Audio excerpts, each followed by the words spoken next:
Hello and welcome to the last video in this breath control series, how to breathe in efficiently for singing. We're going to get right into it. Here we go.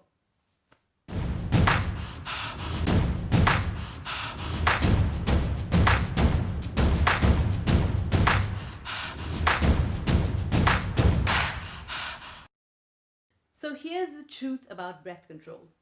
You need to take a lovely deep breath when you breathe in. When you breathe out, you need to control that breath a lot. You need to resist a lot of that air. So I've done all the videos so far have been on how to breathe out while you sing, how to resist that air so you're not leaking it into your vocal cords, all that stuff. We're not going to go into all that. If you want more information, go back to those videos and look through them. They're very informative. Okay, and that's the stuff that I feel like a lot of people are not talking about. So please watch that if you're interested in breath control for singing. But when we breathe in, the thing that helps us the most, and you might have heard this word before, yes, it's the diaphragm. Okay, so the diaphragm is a muscle that we can control. The lungs, you can control them to a certain extent in the way that you can hold your breath. But you can't really control them by themselves on how much they expand. Okay, so the diaphragm is this little parachute-like thing below your lungs. And what happens is it moves down as you breathe in. And in that movement, it lets your lungs expand even more because your lungs get more space. Now, because you can control that movement and you can get more in touch with that muscle, it's a great thing to do because you move the diaphragm out of the way, the lungs expand, and voila, you have the best, most efficient breath that you can take. Now, this muscle can actually move by itself. Like, I can actually move. I'm sure belly dancers use this a lot as well. I'm not just sticking out my tummy and becoming fat and thin there. That was not embarrassing at all. I'm actually just moving that muscle that is the diaphragm out and in, okay? And you can actually have control of that. A lot of us have just lost touch with it.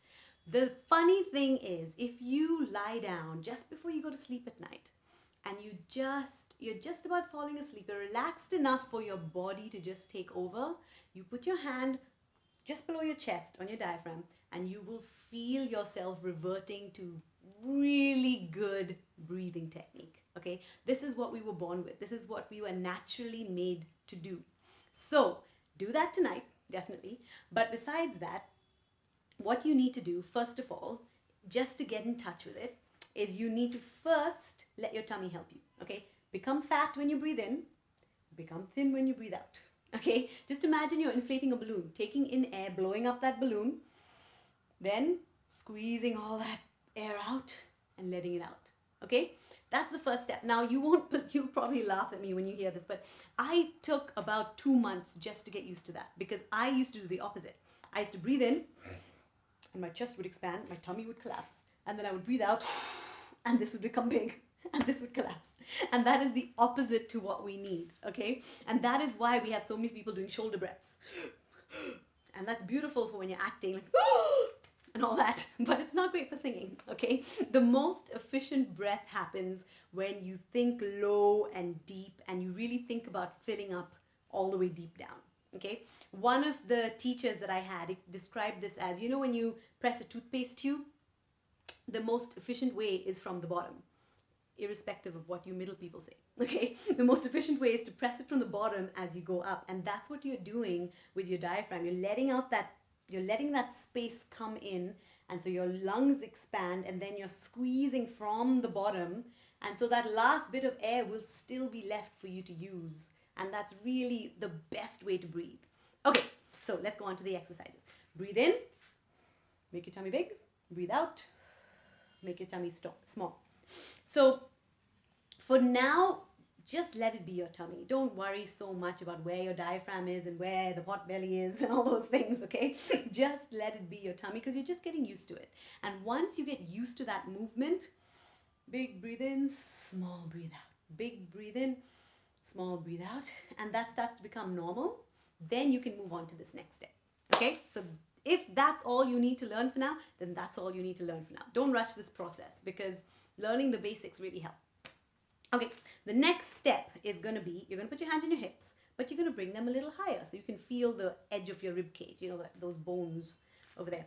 And so what you're going to do is just breathe in and breathe out. And you should have felt this. And that is your rib cage expanding when you breathe in, okay? So all you're going to do is you're going to monopolize on that feeling, and you're going to breathe in, but you're only going to take half a breath. So you breathe in half a breath, and then you hold for 5 seconds. 1, 2, 3, 4, 5. Breathe in a full breath. 1, 2, 3, 4, 5. Breathe out, half a breath. 1, 2, 3, 4, 5. Breathe out a full breath. 1. So that's one of the ways to get in touch with this whole system, that your breath is coming from deep down low. It's not just being caught up in here or in your chest, okay? That's one of the ways to really start getting in touch with your diaphragm. So during the week, I'm going to give you more challenges and more exercises, but this is the basic one. You just breathe in half, hold for 5 counts, breathe in full, hold for 5 counts, breathe out half, hold for 5 counts, breathe out full, and hold for 5 counts. And you should actually be able to feel the movement physically, you know, and what's going on. And while you're doing this, I want you to imagine that, you don't have to imagine, it's true, but imagery really helps. Your diaphragm is like a huge tire around your whole rib cage, the bottom of your rib cage, okay? So don't just imagine that it's going this way, but it's actually like a circle, and the whole circle is expanding. So your back, your front, your sides, everything, okay? So you're just making everything bigger and you're holding, and then everything is getting bigger and you're holding, okay? That's really important just for imagery's sake. So as we go through the week, I'm going to give you more and more exercises to challenge yourself and take this further. But for now, these are the basics, just to get in touch with that space that you might not be able to control right now anymore. But it really is just a muscle by itself. Maybe I should get into belly dancing. What do you guys think? Okay, I hope this is helpful, and I will see you in the challenges soon. Bye.